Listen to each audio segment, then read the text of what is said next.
iwabo waretse nkagutuma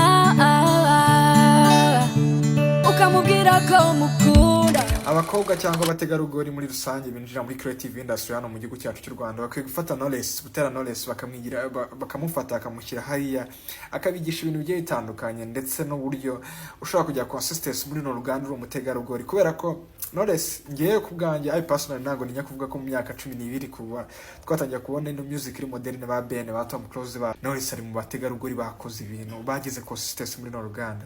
Mwibaze ko Knowless ari wo mutegarugori wenyine watweguma guma yikuye muri za Urban Boys, muri za Dream Boys, muri za ba Christopher, muri ba Platini ndetse no muri ba Dananone n'abajire Senori bari n'aba Bruce Melody batakorwaga n'aba Social Mura. Ntekereza ko twagiye tugira aba artiste ba Young Grace bakaza gakozaho bakagenda ba kwinca bakaza gakozaho bakagenda, ariko umuntu bita Knowless yarabikoze.